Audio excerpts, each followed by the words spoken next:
Hello and welcome back to the Cupcake Gemma channel with me, Gemma. I'm here in the little kitchen in the studio with my pals Dane and Nikki, and I am going to make a rocky road. Now I've been wanting to make a rocky road but slightly more elevated because normally they're really simple and really easy to like whip up. But I guess I just wanted to make things a little bit more complicated for myself and for you. Sorry. This is going to be a Snickers inspired caramel and peanut rocky road. It's going to have homemade peanut nougat in it and little pockets of homemade salted caramels, nice and chewy ones. And it's going to have loads of sweet and salty flavours. And it's going to be totally worth the effort, guys. But if you don't want to go to all the trouble and you just want to go out and nip out to the shop and buy some Chewy Caramels and some actual Snickers perhaps to put in the rocky road, I will not judge you. You do what you need to do. If you're doing this with little kids and you just need to do it quickly and easily, I'm here for it. If you're doing it like I am and you're going to make it the best it can possibly be, you're going to need to do a couple of things in advance. You're going to need to make the salted caramels, which are these little guys, which are lovely sort of soft chewy numbers, and this delicious stuff, which I can't stop eating. This is the peanut nougat. I just made this by melting together 200 grams of caster sugar, 55 grams of butter, and then 60 grams of evaporated milk in a medium-sized pan over a medium-low heat. I kept stirring it just to make sure all of the sugar was dissolved and it was heating evenly, and I made sure I had a sugar thermometer in there too, because this mixture needs to reach 125 degrees C if the nougat is going to end up with a nice soft but set chewy texture. Do keep stirring it though, because of the evaporated milk, it does have a tendency to brown. When it hit 125 degrees C, I removed it from the heat and stirred in a whole jar, which is 213 grams of marshmallow fluff, along with 70 grams of smooth peanut butter, 100 grams of chopped salted peanuts, and half a teaspoon of vanilla extract. Once it was all really well combined, I poured it into an 8 by 8 inch tin lined with greaseproof paper and then let it set completely. Now it's best to put it into the fridge before you cut it, just makes it easier to cut, makes the knife go through really nicely.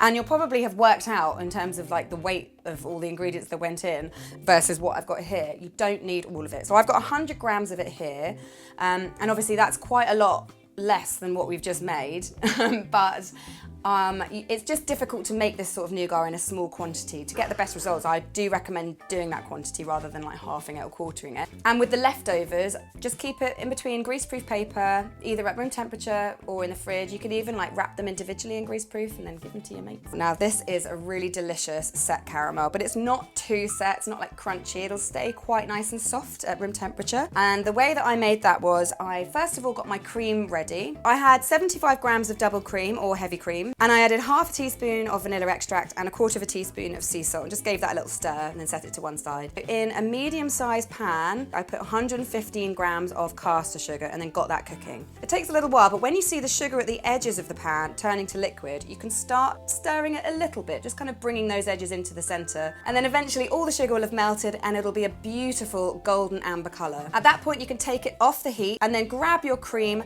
pour a little bit in and give it a good stir. Now you want to pour all your cream in a little bit at a time, stirring really quickly, and be careful because it is very steamy at this point, so don't burn your fingers. Once all the cream's in, you can add 40 grams of butter. This is just from the fridge, doesn't need to be soft or anything. Just pop that in and then give it a stir until it's all melted, and then pop it back on the heat. And now you need to get this up to anywhere between 112 and 116 degrees C, depending on how firm you want your set to be. And then once it hits that temperature, you can just take it off the heat, let the bubbles subside because it will be really bubbly, and then pour it into a greased and lined small dish. Mine was about this big. I put it in the fridge to cook, to set completely, and then I cut it into little bits and kind of squish them together. And again, I didn't use all of it. It's quite a small amount of caramel really to be kind of halving it, so that's why I've done it at this amount. For now, I have a bain-marie here and I'm going to melt my chocolate and butter together. So I've got 340 grams here. Pop that into a heat-proof bowl over a simmering pan.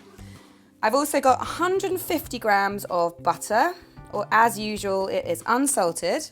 And then lastly, I've got 50 grams of golden syrup. You could use liquid glucose or corn syrup if you didn't have golden syrup. So just keep that on the heat. It's a sort of medium-low heat, and just stir it every now and then to melt all those ingredients together. Meanwhile, over here, grab yourself a big bowl, and into that, put 100 grams of these little mini marshmallows. along with 50 grams of Rice Krispies, or if you wanted, you could use like Cocoa Pops to make it even more chocolatey. I've also got 50 grams of salted peanuts, and then I'm gonna add my 100 grams of Peanut Nougat and my 100 grams of salted caramels. And then just give it a really good stir.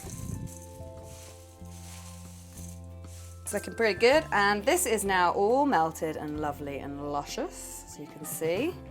No lumps of butter lurking, so that's ready. I'm gonna take that off the heat, just give it a little wipe because it would be really wet. And then just pour that straight in.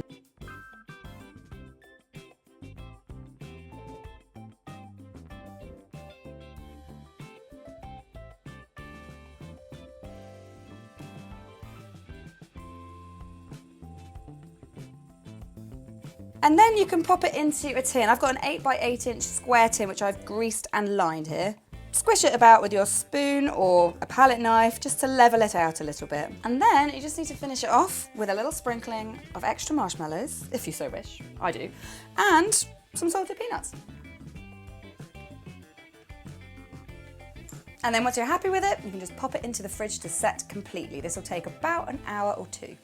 Guys, here I am. I've got the studio to myself. I've got this whole thing to myself. I mean, I probably will share it. Well, I'll only be able to share it with Nikki because Dane is famously allergic to peanuts. Isn't that right, Dane? That is very true. Okay, so we don't want to make Dane ill, but I do want to get some of this in my gob.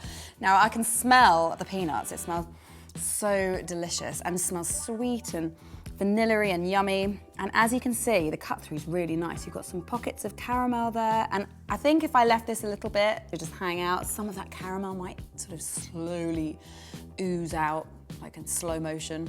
I've got all that lovely soft nougat.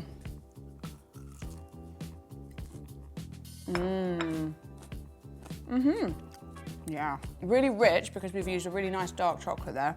But you've got all that salty and sweet stuff coming through. Some really nice textures. You've got some crispy bits from the Rice Krispies, crunchy bits from the peanuts, chew from the caramel, the nougat. I didn't actually get some caramel. I see some here. An absolute delight. Please do give this a go. Either way, whether it's the cheats way or the full version, please put your pictures up using the hashtag CupcakeGemma on Instagram or over on the Bake Club chat. And speaking of Bake Club, if you've liked this video and you really like what we do and you want to help to support us and keep doing what we're doing, then please do think about joining the Bake Club over on Patreon. It really does help. And we'll put a link to that in the description box below. I want some alone time with this. You're gonna have to leave me alone. Also, I just need to get away from Dane. That's my excuse. I need to just, you know, go away. Because I don't want to like make Dane ill. So I'm just gonna go over here and eat my peanut. Bye.